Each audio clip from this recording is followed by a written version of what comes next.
आज के इस एक्सप्लेनर में हम एक ऐसे टॉपिक पर बात करने वाले हैं जो सच में हमारी पूरी मानव सभ्यता को चलाता है, यानी ऊर्जा या एनर्जी। सोचना बहुत दिलचस्प लगता है ना कि हमारे घरों में जो रोशनी है वो असल में आ कहाँ से रही है। पुराने जमाने के प्राकृतिक खजानों से लेकर आज की एकदम नई और शानदार टेक्नोलॉजीज तक का ये सफर सच में बहुत रोमांचक है। तो चलिए बिना किसी देरी के इस सफर की शुरुआत करते हैं। अब देखिए, हमारे आसपास मौजूद हर एक चीज, स्मार्टफोन ले लीजिए, एयर कंडीशनर या फिर टीवी, सब कुछ बिजली से ही तो चलता है। पर एक बहुत ही बुनियादी सवाल दिमाग में आता है कि ये बिजली आखिर पैदा कहाँ से होती है। खैर, इसका बहुत ही सीधा सा जवाब है हमारी धरती के प्राकृतिक संसाधन।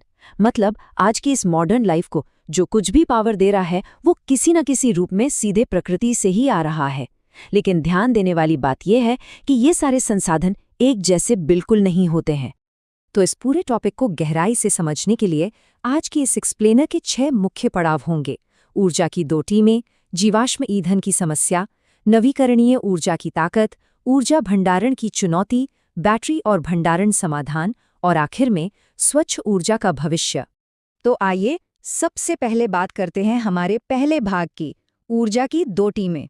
असल में पृथ्वी पर मौजूद सभी एनर्जी रिसोर्सेज को हम मुख्य रूप से 2 बड़े कैटेगरीज में बांट सकते हैं। एक तरफ है रिन्यूएबल यानी नवीकरणीय संसाधन।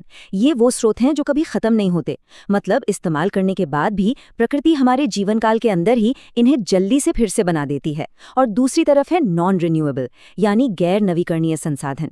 ये वो खजाने हैं जिन्हें एक बार हमने खत्म कर दिया ना, तो उन्हें तुरंत वापस पाना लगभग नामुमकिन है। इन दोनों के बीच का सबसे बड़ा फर्क यही है कि धरती उन्हें कितनी जल्दी रिप्लेस कर सकती है। इन दोनों के बीच का कॉन्ट्रास्ट बहुत ही गहरा है। एक तरफ आपको हरी भरी, एकदम साफ और सस्टेनेबल पवनचक्कियां दिखेंगी जो कुदरत के साथ तालमेल बिठाकर काम कर रही हैं, और वहीं दूसरी तरफ जमीन से निकाले गए ईंधन को जलाकर धुआं और प्रदूषण उगलते हुए पावर प्लांट्स। ये स्थिति बहुत ही स्पष्ट तरीके से दिखाती है कि हमें प्रकृति के साथ सद्भाव और संसाधनों के अंधाधुंध इस्तेमाल के बीच आखिर क्या चुनना चाहिए। अगर हम इन दोनों की तुलना कुछ खास पैमानों पर करें तो तस्वीर और साफ हो जाती है। रिन्यूएबल एनर्जी जैसे धूप और हवा कभी खत्म नहीं होती, जबकि नॉन रिन्यूएबल एनर्जी जैसे कोयला एक दिन खत्म हो जाएगी। सबसे जरूरी पॉइंट है पर्यावरण पर असर का। नवीकरणीय संसाधनों का कार्बन फुटप्रिंट बहुत कम होता है, मतलब ये अपने पीछे धुआं और गंदगी ना के बराबर छोड़ते हैं। हाँ, अगर लागत की बात करें तो रिन्यूएबल एनर्जी का शुरुआती इंफ्रास्ट्रक्चर खड़ा करना काफ़ी महंगा होता है, जबकि पुराने फॉसिल फ्यूल्स का सिस्टम थोड़ा सस्ता है और वो पहले से हर जगह मौजूद भी है। अब बढ़ते हैं हमारे दूसरे हिस्से की तरफ, जीवाश्म ईंधन की समस्या, जो हमारी नॉन रिन्यूएबल टीम का सबसे ताकतवर लेकिन सबसे समस्याग्रस्त हिस्सा है। हमारी दुनिया के ये 3 मुख्य फॉसिल फ्यूल्स यानी जीवाश्म ईंधन हैं: तेल, प्राकृतिक गैस और कोयला। आपको पता है, सदियों से हमारी पूरी मानव सभ्यता ने अपना विकास इन्हीं खास कार्बन कंपाउंड्स के भरोसे किया है। गाड़ियां हो, फैक्ट्रियां हो या फिर बिजली बनाना, हम लंबे समय से पूरी तरह इन्हीं पर टिके हुए हैं।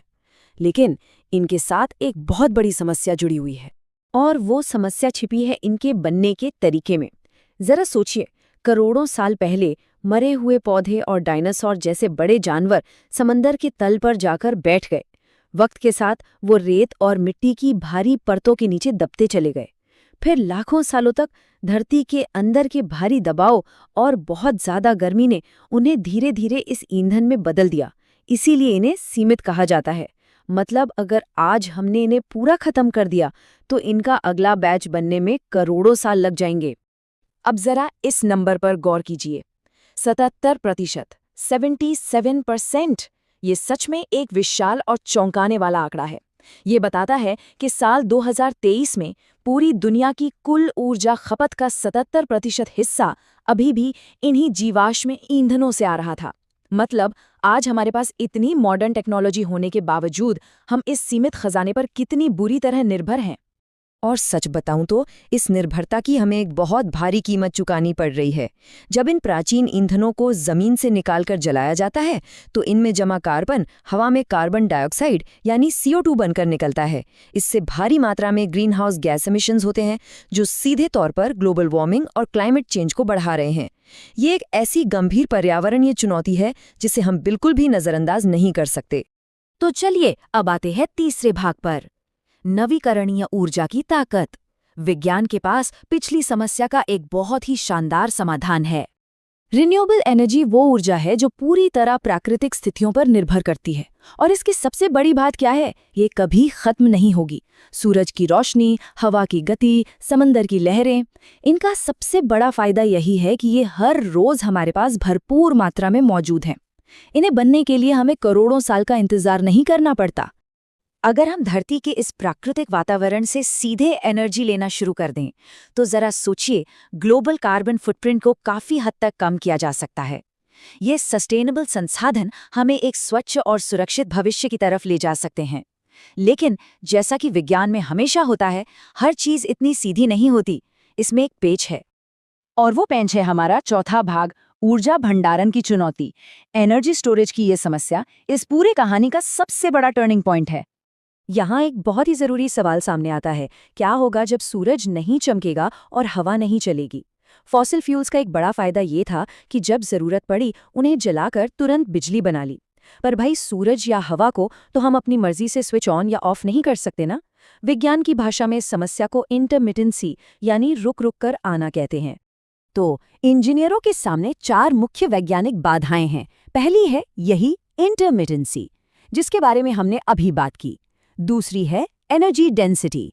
ये बिल्कुल वैसा है जैसे एक छोटे से स्कूल बैग में बहुत सारी भारी किताबें पैक करने की कोशिश करना, मतलब छोटे से वॉल्यूम में कितनी ज्यादा एनर्जी स्टोर की जा सकती है। तीसरी है स्टोरेज कैपेसिटी, भारी मात्रा में एनर्जी स्टोर करना ताकि पूरे शहर की डिमांड पूरी हो सके। और चौथी है ड्यूरेशन, मतलब अगर कुदरत कई दिनों तक शांत रहे तब भी लंबे समय तक पावर सप्लाई कैसे मेंटेन रखी जाए। लेकिन अच्छी बात यह है कि इसका भी हल है। हमारा 5वां भाग है बैटरी और भंडारण समाधान। इन वैज्ञानिक चुनौतियों को हल करने के लिए दुनिया भर में अद्भुत काम हो रहा है। ऊर्जा भंडारण में 2 मुख्य बैटरी प्रणालियां इस वक्त सबसे आगे चल रहे हैं। पहली है लिथियम आयन बैटरी। इनकी एनर्जी डेंसिटी बहुत अच्छी होती है, इसीलिए ये इलेक्ट्रिक गाड़ियों के लिए एकदम बेहतरीन है, लेकिन इनकी लाइफ थोड़ी सीमित होती है। दूसरी तरफ आती हैं फ्लो बैटरीज। ये लिक्विड इलेक्ट्रोलाइट्स का इस्तेमाल करती हैं और बड़े पावर ग्रिड्स पर लंबा बैकअप देने के लिए बहुत शानदार हैं। हालांकि अभी ये थोड़ी महंगी हैं। तो आप देख सकते हैं अलग अलग टेक्नोलॉजीज इस स्टोरेज पजल के अलग अलग हिस्सों को कितनी खूबी से सॉल्व कर रही हैं। और हाँ, समाधान सिर्फ बैटरियों तक ही सीमित नहीं है।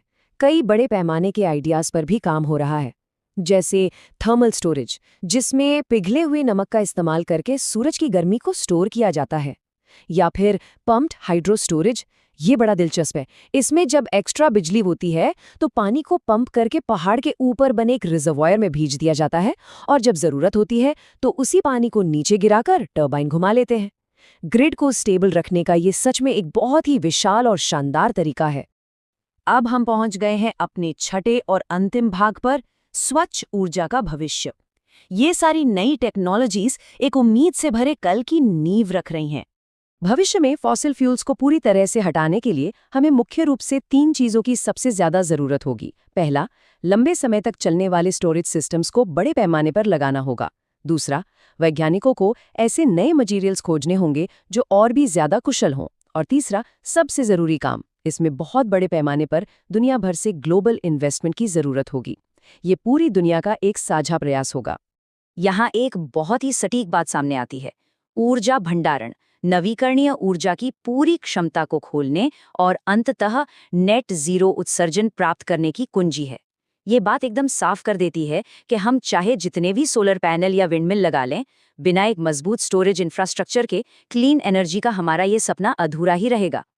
तो अब इस एक्सप्लेनर के आखिर में हम सबको सोचने के लिए एक बड़ा सवाल मिलता है। जैसे जैसे नई और बेहतर टेक्नोलॉजी प्रकृति की हवा और हमारे घरों के प्लग के बीच की दूरी को मिटा रही है, क्या दुनिया 100% स्वच्छ ग्रिड तक पहुंच पाएगी?